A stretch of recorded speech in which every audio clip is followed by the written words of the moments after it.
You guys know where we're at, South Fork Landing, North Bend, Washington. Today I wanted to do something fun. This is the mid-range I bag, the straight to stable mid-range that I bag. This is the Glow Pathfinder from Thought Space Athletics. And I wanted to show you my two other favorite straight to stable mid-ranges and kind of test them against each other. So we have a Thought Space Glow Pathfinder, a Glow Hex, and a Metal Flake MD3.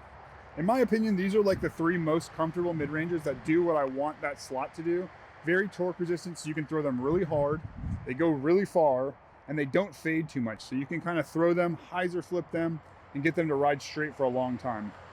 So today, we're gonna play a bunch of holes out here and kind of put these mid-ranges against each other and see, which one comes out on top in terms of, C1, C2, that kind of thing. So hole one is a forehand actually, and I think that none of these mid-ranges are amazing at forehanding. We're gonna give them all a try and we're gonna see which one is the most torque resistant. So we'll start with the Pathfinder first. A lot of hyzer, a lot of spin, not a lot of power.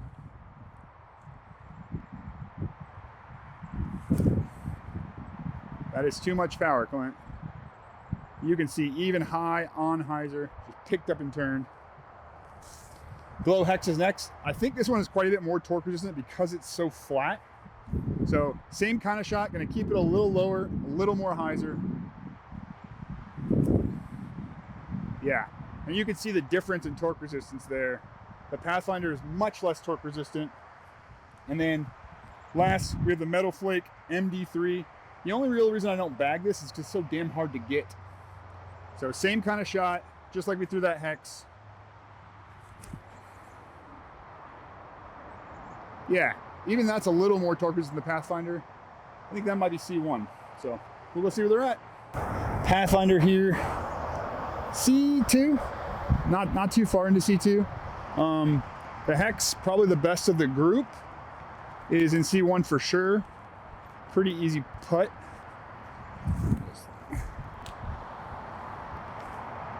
Also works for putting. And the MD3 actually didn't go quite as far as I thought it did. So maybe it got a little roll or something, but from that throw, I can tell you the Hex is much more torque resistant than the other two. And the MD3 comes in next, and then the Pathfinder is the least torque resistant. So yeah, if you're looking for a mid-range that you can backhand and forehand, you might want to look at this and maybe not these two. So this is hole two, 435 feet. This is not going to be a one-shot hole for any of these. I did also want to mention, you can forehand all three of these, right? If you really baby it, a lot of spin, right? Put it on a good amount of hyzer, you can forehand them, but you're not power forehanding any of these three. This one would be the closest to what you can put more power on. So kind of wanted to give an idea of what kind of a regular forehand looks like, not just baby the crap out of them and make them all look like they're forehandable, because they're really not.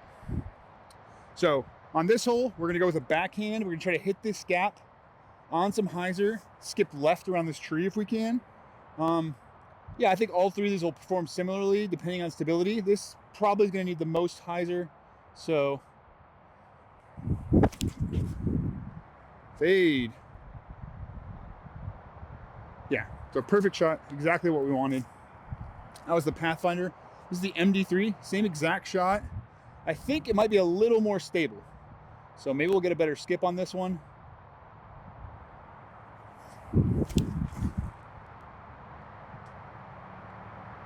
We definitely got a skip, much worse throw, but better skip. We'll try to put a little more height on the Hex. It might be the most stable of the bunch, so I'm gonna throw it a little flatter.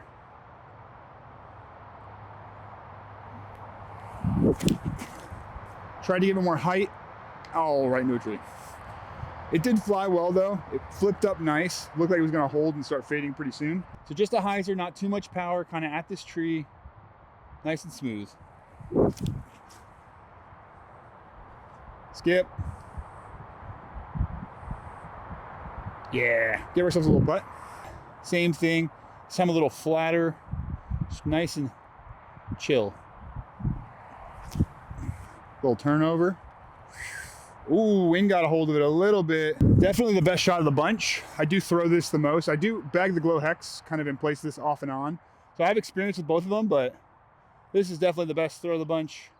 Nice, nose up, straight at the basket. Oh, it's beautiful. All right, so Hex, Pathfinder. Honestly, this hole didn't really prove too much. I think the Pathfinder has the most distance potential and the Hex is the most stable. But the MD3 kind of got screwed by the wind. It was a pretty good shot. The wind just picked it up and took it. So far, I think distance, stability, and MD3 somewhere in the middle. But we are going to do a max distance throw with all of them. And let's show the turnover capabilities of these discs. This is probably my hardest shot to hit. I got to hit this gap 3 times with the turnover. So honestly, this was going to be more on me than the discs probably, but we will be able to see how they hold turnovers. So we just got to baby it up there, slight Annie. For me, that's usually pretty much flat because they will turn.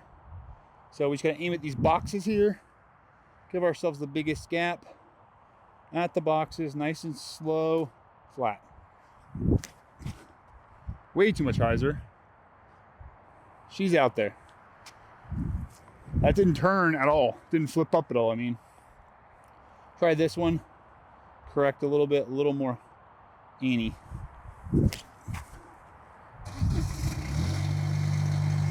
You can see the MD3 loves to hold the anhyzer. It didn't even really try to pull out of that. I have a feeling this was going to hold to the least. So I'm going to try to throw just like the MD3 to show the stability difference.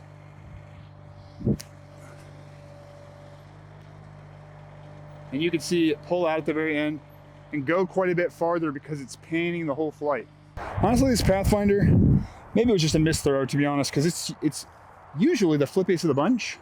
But circle 2 for the Pathfinder, easy par. MD3 is parked, you can see it right there, that's a tap in. And the Hex is right here, also pretty much a tap in, maybe a 12-footer.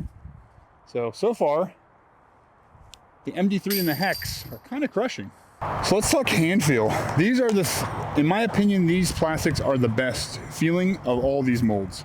So I love the glow plastic from MVP discs. I think it feels great. So these are both glow. And then Discmania, their metal flake plastic is like a little more gummy and just like a little more smooth on the edges and not so like sharp. So I really like it. I don't like the C-line MD3s because they're very, very, very stable, like too stable, like Rock 3-ish, where I want, for this slot, I want something that I can flip up, go straight, fade at the end, not kind of fade the whole flight. It's a headwind. Head right to left. So not the best for this, but we will be able to see which of these discs can hold up in a headwind. I'm gonna try to rip them pretty hard, try to get in there if I can. Gotta put some height on them.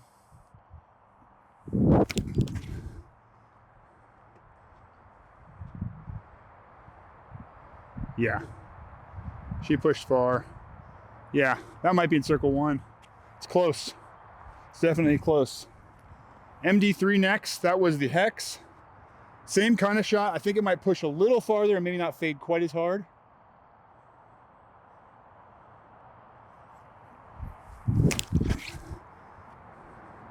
Yeah, you see it flip up and now it's starting to go right. Only fades at the very end. Also a great throw. I'll measure these for you guys just to see exactly how far they went. My guess is this one's gonna go the farthest. I'm gonna try to throw it exactly the same. Hopefully I don't shank it. But it should have the most flip up and push.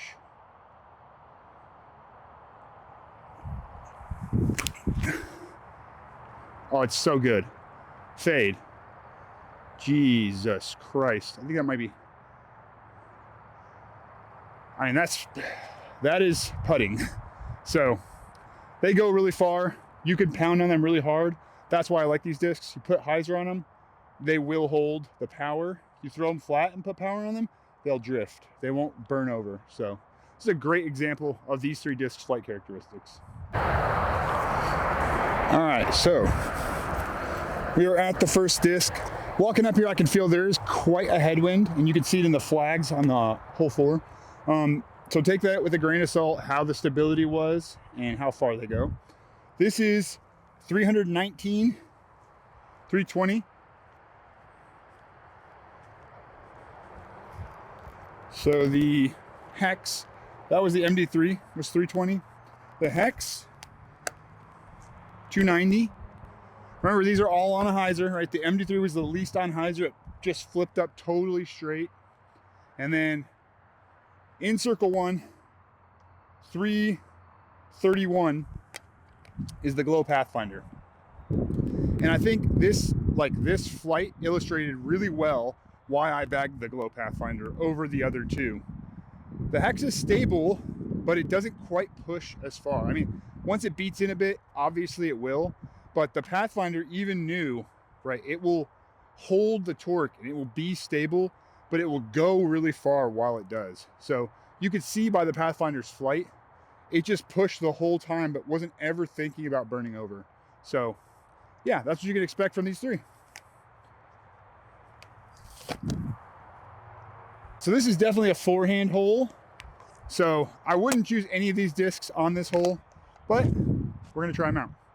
I think now we have a slight tailwind, so this might make this even harder. I'm gonna throw a kind of a panning Anheuser, flattens out to get into the basket. The basket's in the middle of those trees that you guys can see right on the other side of this gate. I'm not very good at high Anheisers, to be honest with you. I'm gonna do my best.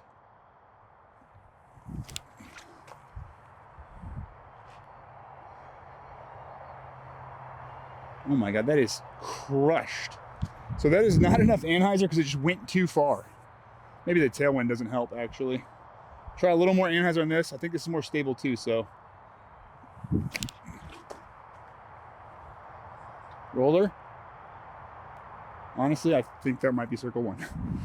All right, that was a little too much Annie, but finding the middle ground with the wind is not the easiest. This one should be a little flippier.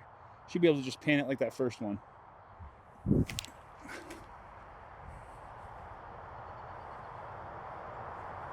Yeah, that's a putt.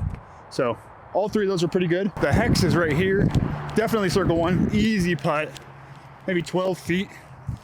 Actually, probably the worst throw and the best result. Then you got the Pathfinder. Also a pretty good putt out on the other side. Maybe 16 feet. And then this MD3, it just glided forever. But 30, 35 feet tops, 32, somewhere in there.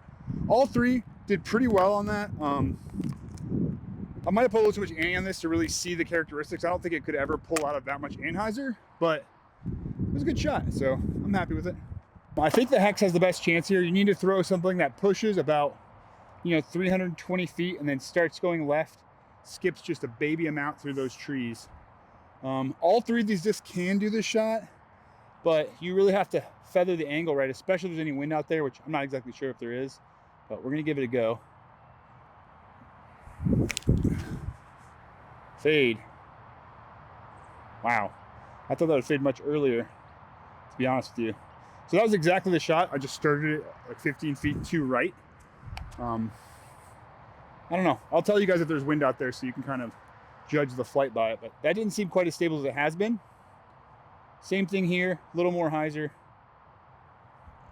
Oh, that's perfect, I think. Skip. So that's parked.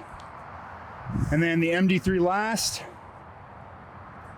I'll throw it just like I did that Pathfinder. It seems to fly really similar. It also feels freaking amazing. Yeah, okay, it flipped up more. I threw it a bit higher because I wanted to be safe with the amount that I've seen it flip up before. But that's through the trees. That's probably a 25, 30 footer. All right, so as you can see, MD3, maybe 25 feet, 30 tops, circle 1. And the Hex didn't fade quite as much as I want. I don't know if you can hear that, but there's a nasty right to left headwind. I don't know what happened with this disc. I thought it would be more stable than it was, but maybe it was just a bad throw. And then the Pathfinder is just absolutely parked. Best shot you could throw on this hole. So yeah, I mean, so far, I think the Pathfinder is kind of crushing, but I will say, I like both of these other discs a lot, and that's why I'm doing this comparison. These are the two discs I would bag if maybe I didn't like the hand feel of the Pathfinder, or just for some reason didn't fly quite right for me. Maybe if you got a little less arm speed, this could go in that slot for you. Flips up and goes straight a little more. Okay, so we're gonna throw the Pathfinder first here just to make sure we're not giving it an advantage by throwing it last. This shot is about 350 feet up and left to this Mando tree. It's a pretty hard shot for a flip up mid-range because you do need a little skip.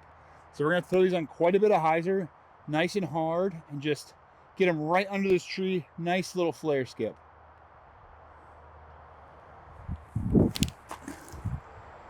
Fade, baby. Yep, skip. Nice. I'm pretty sure that's circle one. MD3 next. A little more hyzer. If that one had a little more hyzer on it, it would have been perfect. We're gonna try the same thing with this, but just a little more hyzer.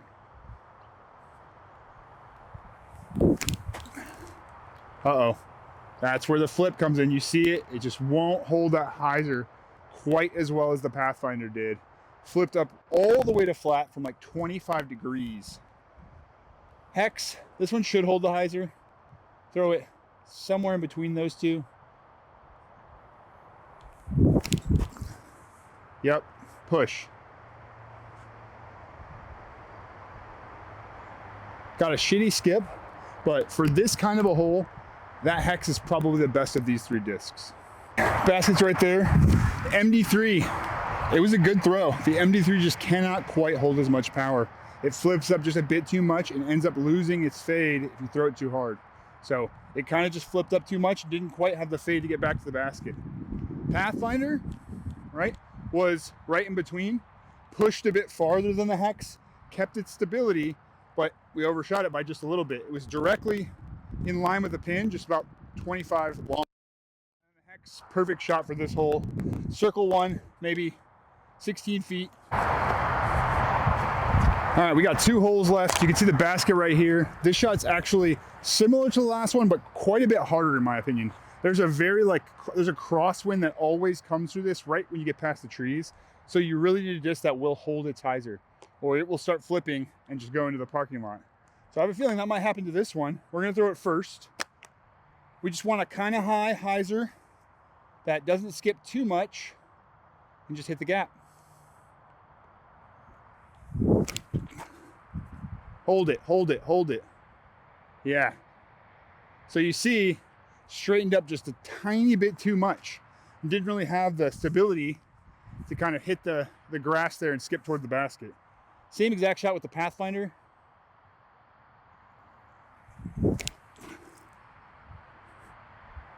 And you see that flip up? It's not flying the same as it did last hole.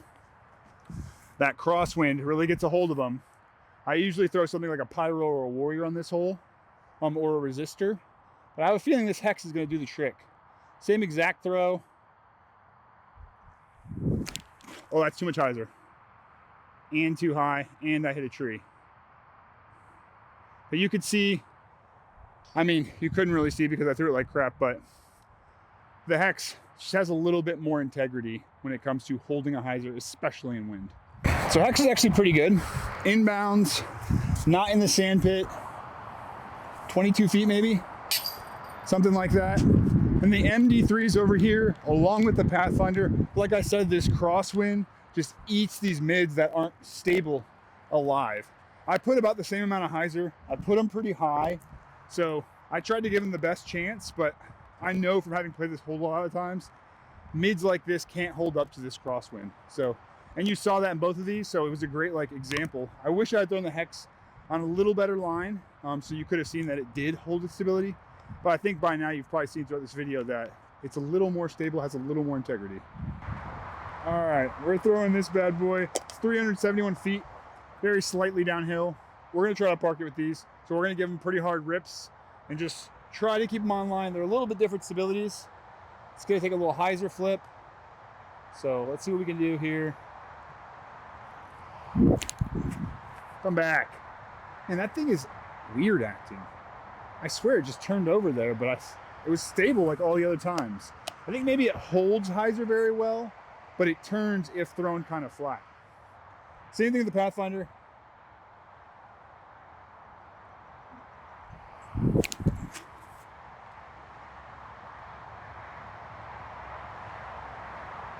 Oh my gosh, that would have been a freaking ace if it didn't hit that tree.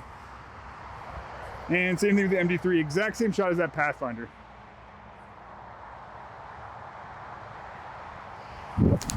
Oh, it's bad.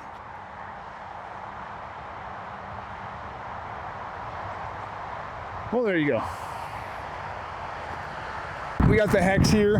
Honestly, this one flew a little weird, but walking down here, I felt a really strong headwind gusting. So this might have just caught a headwind gust and kind of turned over. I think I released it on a little bit of hyzer and it flipped all the way over and kind of burned a little bit. But it was probably the wind. I overcompensated on this one just slightly because I expected that turn and put a little too much hyzer on it. And then obviously the Pathfinder up here, I think if it didn't hit that tree branch at the very end, we were at least bullseye with this thing. So yeah, there is 9 holes, I think, with all 3 of these mid-ranges.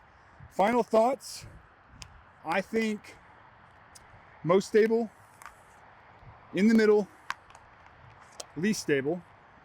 They're all very comfortable. Forehand wise, I'd probably go like this. Most forehandable, least forehandable. Distance wise, I think this one wins. Yeah, so try these 3 out. They're very similar and they feel really good, all 3 of them, but it's kind of what you want. If you want something that you maybe can forehand, maybe grab this one. If you want the farthest flying, grab this one.